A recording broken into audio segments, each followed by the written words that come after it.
I think in general, host countries have become more attuned to these issues. I think the challenge is raising this on the awareness of a greater number of countries, and that's where the sticking point has been. So I worry a little bit that we sort of got an initial wave of countries engaging around this issue and making some steps towards disclosure, but there is a much larger group where this perhaps has not risen on their radar screens to the extent that it needs to, when we risk plateauing a little bit in terms of momentum. So I think where the case has been made, countries are seeing the value of it, but there's much more work to be done.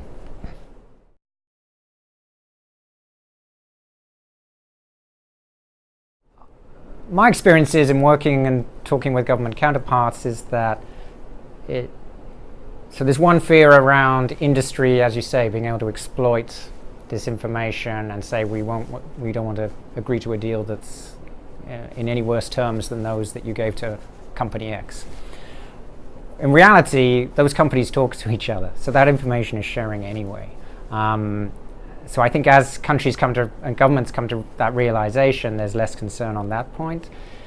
And then they also come to realize some of the value add in terms of managing expectations of their own constituencies and citizens around what these projects will deliver. And that can only come really through an effective disclosure process and reassurance around how these deals are awarded, but then also the terms of the deals themselves.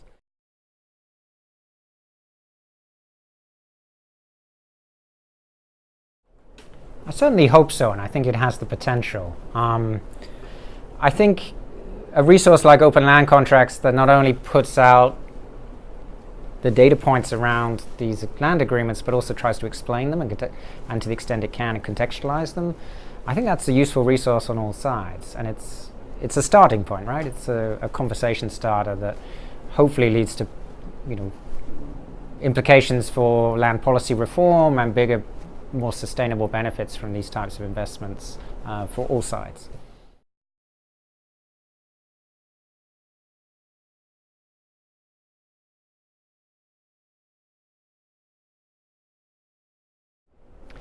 The annotations are definitely useful. A big barrier to greater engagement around contract information in general, whether on land deals or any other kind of public procurement, is that they tend to be cloaked in legalese. These are things that even I've met professional lawyers who sometimes balk at trying to read and understand some of these agreements.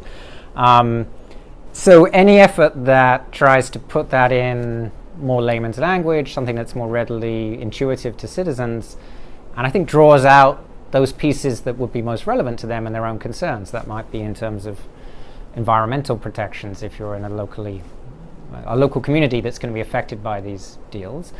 It could be the revenue terms if you're like a national level think tank that's worried about resource mobilization for the country as a whole. It could be some of the international investment and arbitration agreements if you're more concerned about sort of the global legal frameworks and the trends across patterns in these types of agreements worldwide. So, but the bottom line, I think, is that any attempt that tries to make these more readily understandable and allow people to engage with the information and do something with it, and that's what we want. We don't just want a platform sitting there. We want people to engage with it and have that feed into actions and dialogue that improves the outcomes. So it's a concrete step in the right direction.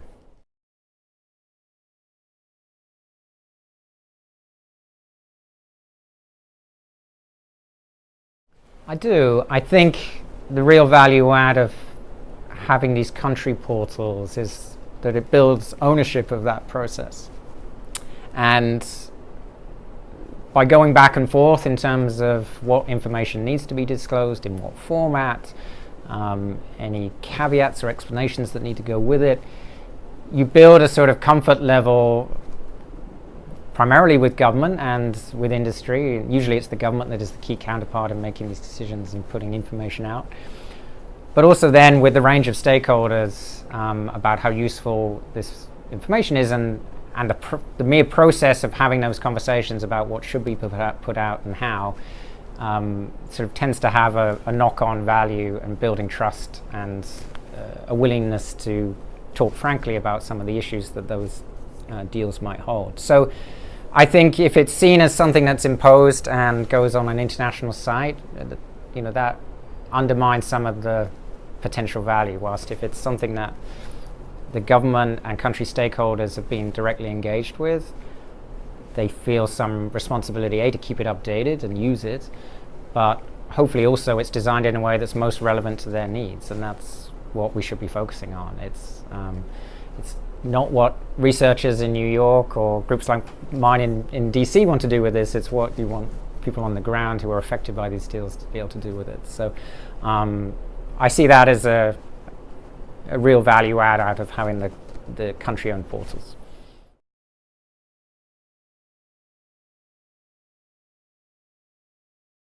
I think that open land contracts is a really good starting point. If we didn't already have it, we would have to invent it, because you need a point of engagement with different governments, with large-scale industry groups. There's so many conversations happening in the global stage right now around large-scale investment, and I think the particular point I want to raise is connecting land-based investments with this bigger trend of large-scale infrastructure and public-private partnerships, which is, the numbers that have been projected have not yet met reality, but still the trend is there. And if we're not thinking about how transparency of land deals and accountability around land deals factor into these bigger regional development plans, into the One Belt, One Road initiative that China is highly committed to in terms of the volume of investment they want to pump in, not just amongst neighboring countries, it goes across continents. If these conversations aren't attuned to where we need these levels of transparency, consultation, more informed decision making, then we're going to see some ugly consequences on the ground. And I think countries like China are much more attuned now to some of those risks and wanting to prevent them. So I think there's a moment of opportunity, but being able to point to tools and platforms like open land contracts is helpful to say there's a starting point and gives people a concrete sense of what could be done. And so that's encouraging. We've got something to build upon.